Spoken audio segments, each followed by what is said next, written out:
Mesdames, Messieurs, bonsoir et vous êtes bien sûr les bienvenus à notre principale édition d'information de la soirée sur votre chaîne. La fondation sud-coréenne We Love You était ce matin dans le 6e arrondissement de Libreville à Anzin-Rayon justement. Les membres de cette organisation non gouvernementale ont tout simplement nettoyé les rues de ce quartier. Une opération de bénévolat suivie par Djirembogo Bivigou et Victor Mundunga.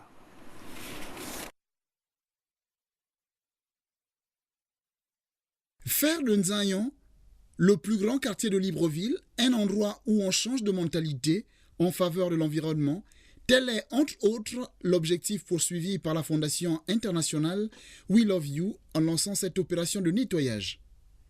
Mais pourquoi les Sud-Coréens ont-ils décidé de commencer par Nzayon? À mon avis, il y a nombreux à Nzayon. Par rapport à notre quartier, les habitants de Nzayon, c'est beaucoup. C'est pour ça qu'on commence d'abord ici pour influencer ces activités. Curer les caniveaux, ramasser les nombreuses ordures et même débrousser ont été au menu de cette opération. Une initiative appuyée par Axel Ayenoué, qui en est le président d'honneur et qui se donne des objectifs. Il y a 3 raisons qui nous emmènent à poser cette action avec nos partenaires coréens We Love You. La première, c'est celle de rendre notre environnement un peu plus sain. Vous avez remarqué vraiment l'insalubrité qui prévaut au niveau de l'axe échangeur de Nzayon jusqu'au rond-point. Le second, c'est celui de passer un message aux populations. Le message qui est celui de prendre conscience qu'il faut que nous entretenions notre environnement propre et que nous n'attendions pas que les autorités, les pouvoirs publics le fassent pour nous. Le troisième, c'est celui de soutenir l'action du président de la République, chef de l'État, qui est allé lui-même en Corée et qui a noué un contact avec cette ONG We Love You Foundation. Arrivée en juillet 2012, la Fondation internationale We Love You veut faire du Gabon une destination où il fait bon vivre. Seul bémol, et non des moindres, la quasi-indifférence des jeunes de Nzayon. L'École nationale des enfants déficients auditifs de Libreville voudrait se doter d'un second cycle primaire. C'est un véritable cri de cœur que le directeur du dit établissement a lancé aujourd'hui à l'endroit des autorités compétentes à l'occasion de la célébration de la 3e édition Portes ouvertes. Bureau Mikala et Yvette Onkosa étaient sur les lieux. Sourds, muets ou les deux à la fois, situé à Zengayon, dont le thème de cette année est les sourds doués, nos enfants pleins de valeurs pour un Gabon d'avenir. Le directeur, Jacques Basile Makosso, a rappelé cette évidence. L'enfant déficient auditif est aussi comme les autres, intelligent et plein de talent, à condition qu'on le mette dans les bonnes conditions de scolarisation. J'entends par là un cadre scolaire adapté avec des outils pédagogiques de qualité, un personnel enseignant spécialisé. Cette cérémonie, le ministre de la Famille et des Affaires sociales, Madame Honorine Zebitege, n'a pas manqué de souligner les dispositions prises par le président de la République, Ali Bongo Ondimba, sur le droit à la protection qui vise au respect de l'intégrité physique de l'enfant, avant de magnifier le sens du partage de la première dame, Sylvia Bongo Ondimba. C'est ici l'occasion de rendre un hommage mérité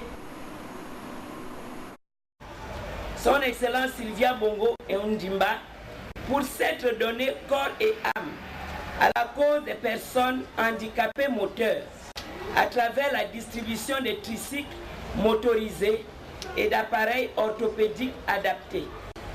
On ne saurait passer sous silence toutes les actions qu'elle vient d'entreprendre en faveur des enfants en situation de déficience auditive. Nous citons notamment, comme vient de le rappeler le directeur de l'ENEDA, le don du minibus affecté aux activités socio-culturelles de l'établissement, l'agrandissement de la salle informatique, la réflexion selon les standards internationaux de la salle de psychomotricité que nous inaugurons aujourd'hui et toutes les autres actions énumérées par le directeur avant moi pour l'épanouissement de l'ENEDA et partant l'épanouissement de l'enfant déficient auditif. Petits de talent, les apprenants de cette école ont joué une pièce de théâtre sans parole intitulée « Mes yeux, les oreilles de mon cœur ». Les responsables de la Direction générale des impôts au contact des opérateurs économiques de la province du Moyen-Ogooué à l'occasion de la 3e édition des journées portes ouvertes des impôts. Le reportage de Pacom Ongala TV2 à Lambaréné. La fiscalité constitue dans tout État moderne un instrument incontournable de la politique économique. C'est elle qui permet la mobilisation des recettes conséquentes de l'État afin de doter ce dernier des ressources propres suffisantes qui puissent permettre au gouvernement de réaliser des projets de développement à court, moyen et long terme. À la tête de la Direction générale des impôts, il y a quelques années, Joël Ogouma a mis en œuvre des politiques parmi lesquelles les journées portes ouvertes des impôts dans le but d'être plus proche des populations et des opérateurs économiques afin que ces derniers s'imprègnent des différents méandres que renferme la fiscalité. Le directeur provincial de la DGI.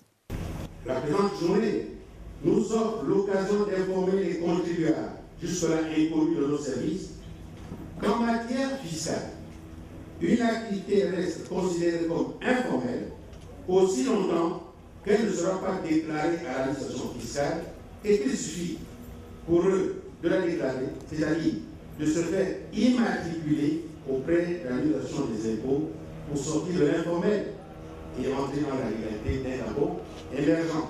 Succédant au premier intervenant, la première autorité administrative de la province du Moyen-Ogooué a ouvert la journée non sans avoir dit ceci. Le Gabon ne peut accepter sur son sol les opérateurs économiques qui échappent au paiement de leurs impôts. Le gouvernement considère donc le secteur informel comme un mal pour notre économie dont les réformes engagées constituent leur mère. Cet appel s'adresse aussi bien évidemment aux particuliers qui ne sont pas à jour de leurs obligations fiscales. Mesdames et messieurs distingués invités, la présente journée porte ouverte donne aux agents de l'administration fiscale, entre autres, l'occasion d'échanger avec les opérateurs économiques sur les préoccupations majeures de l'heure. Je saisis donc cette occasion pour demander à l'ensemble des opérateurs économiques de s'approprier les réformes engagées et d'apporter leur concours quant à leur aboutissement. C'est sur cette note d'invite que je déclare ouverte la 3e journée portes ouvertes de la Direction générale des impôts dans la province du Moyen-Ogooué. Je vous remercie. Cette cérémonie s'est achevée par la visite des stands de documentation, des animations et du cocktail prévu à cet effet. Toujours au sujet de Lambaréné, les filles et fils de cette localité sont invités à prendre part à une importante réunion qui se tiendra à la mairie du 3e arrondissement de Libreville demain, lundi 29 avril 2013 à 17h30. Ce communiqué est signé du rapporteur général de l'Observatoire pour le développement de Lambaréné, Ranozino Olivier Patrick. Cocobiche et le VIH-Sida, les autorités compétentes prennent les devants. Une campagne de sensibilisation contre ce fléau vient d'être lancée dans la commune de Cocobiche en présence du gouverneur de la province de l'Estuaire, Armel Baoulé et Jean de Dieu Mambundo. De Cocobiche, le gouverneur de la province de l'Estuaire, Jacques-Denis Tsonga, la directrice générale de la prévention du sida, Amissa Briama Bongo Ondimba, entourée de ses collaborateurs et des ONG locales de la Noya, ont livré une bataille farouche contre le VIH-Sida à l'occasion du lancement de cette campagne de sensibilisation. C'est une opération de proximité qui a été engagée au sein des différentes couches de la population réunies dans cette salle polyvalente de la mairie de Cocobiche où plusieurs allocutions prononcées situent les enjeux. Afin d'atteindre l'objectif zéro, c'est-à-dire zéro nouvelle infection, zéro décès et zéro discrimination, le ministère de la Santé, à travers la Direction générale de la prévention du sida, intensifie ses actions préventatives, le dépistage volontaire gratuit, la disponibilisation des préservatifs et la gratuité des antirétroviraux à l'échelle nationale. Il ne faut pas se tromper. C'est chaque jour que nous devons lutter contre le sida. Chaque heure, chaque minute, chaque seconde. Il n'est point besoin de rappeler le sous-peuplement de notre pays. Et si nous continuons d'user des mêmes comportements sans que nous changeons, il est bien évident qu'il sera très difficile de concourir au développement de notre pays. Parce qu'une population en bonne santé, c'est une garantie pour conduire le développement. Pour que cette campagne de sensibilisation soit couronnée de succès, dans la commune de Kokobiche, le personnel administratif, politique, les chefs de quartier, les commerçants, les lycéens, les religieux ont été édifiés au cours des échanges sur les modes de contamination du VIH-Sida. Si vous avez des relations sexuelles avec une personne contaminée et des relations sexuelles non protégées, vous courez le risque d'être contaminé. La sonnette d'alarme est déclenchée en milieu rural. Aussi, on peut observer qu'au cours des visites, des hommes et des femmes se sont fait dépister à l'occasion, comme pour mettre chacun face à nos responsabilités. De la santé, on passe à la diplomatie. Le nouvel ambassadeur du Gabon en Guinée équatoriale noue déjà ses contacts avec le corps diplomatique en mission dans ce pays frère. Premier acte, Jean Obiang Alogo a convié à dîner tout ce beau monde dans un hôtel à Malabo. Le récit d'Henri Nessor Ndjawe. C'est au terme de la cérémonie de présentation des lettres de créance qu'il accrédite en République de Guinée équatoriale et comme il est de tradition en pareille circonstance que le nouvel ambassadeur du Gabon près de la République de Guinée équatoriale, son Excellence Jean-Pierre Obiang Alogo, a convié à dîner les diplomates, les responsables des organisations internationales accréditées dans ce pays ainsi que les compatriotes y résidents.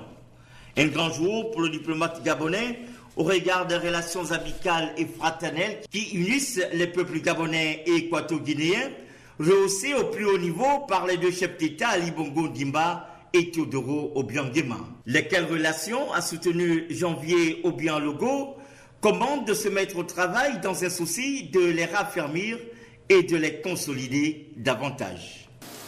En effet, le Gabon et la Guinée équatoriale entretiennent des relations de coopération privilégiées dans tous les domaines d'intérêt commun, notamment au plan politique, économique, commercial, socio-culturel et scientifique. C'est pourquoi je saisis cette occasion pour magnifier cette coopération de bon voisinage, empreinte de sincérité, de pragmatisme et de complémentarité.